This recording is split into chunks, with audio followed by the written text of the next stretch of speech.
Hello po mga ka-DDS.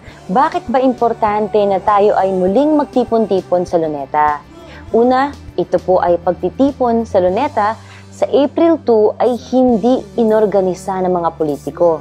Ito po ay inorganisa ng taong bayan. Ako, si Jimmy Bondok at si Attorney Bruce ay overall coordinators lamang po.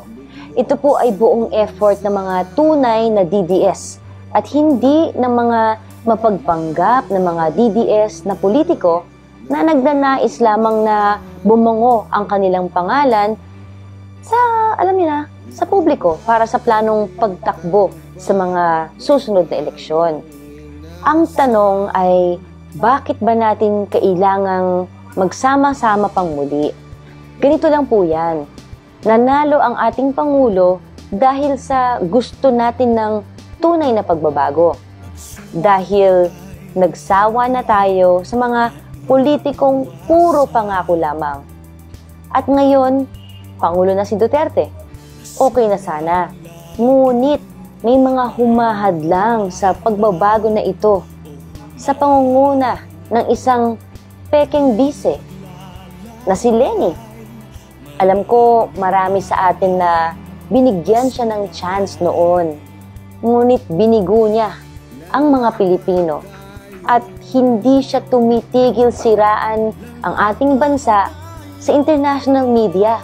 Hindi lang si Pangulo, hindi lang ang Pangulo ang kanyang sinisiraan, kundi ang buong bayan. Itong pagtitipon na ito sa April 2 ay pagpapakita ng puwersa ng taong bayan na sawa na tayo sa kanya at sa mga kasamahan niya na ayaw sa pagbabago. Kayong mga kapit-tuko sa kapangyarihan, mahiya naman kayo sa bayan.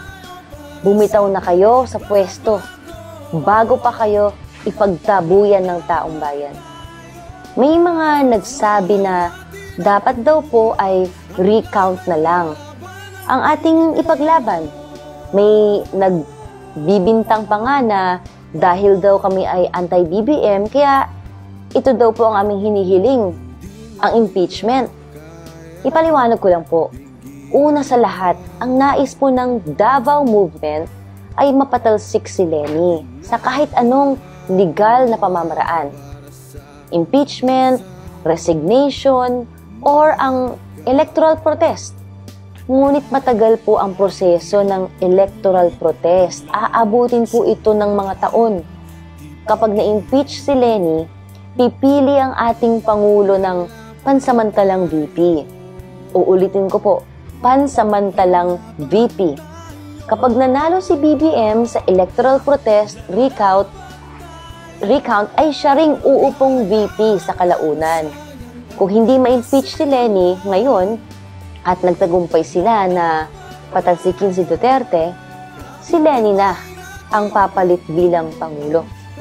Kaya dapat matanggal si Leni sa lalong madaling panahon. Ito ay kung ayaw natin na maibalik sa mga magnanakaw na Liberal Party ang ating bayan. Kaya walang dahilan upang mahati ang DDS sa pagpapatalsik kay Leni at dapat sa isang mapayapa at legal na pamamaraan. Kaya mga ka-DDS, muli, magkita po tayo sa April 2 sa Luneta. Ipakita ang puwersa ng mga ordinaryong Pilipino. Ipakita natin ang ating puwersa na ipinakita noong nakaraang eleksyon. Anyanyahan po natin ang ating mga kaibigan at mga mahal sa buhay na makilahok sa isang mapayapang pagtitipon. Sa April 2, ngayong linggo na po yan sa Luneta. Ito po ay rally ng mga ordinaryong Pilipino. Walang VIP, walang mga tradisyonal na politiko. Taong bayan ang bida dito.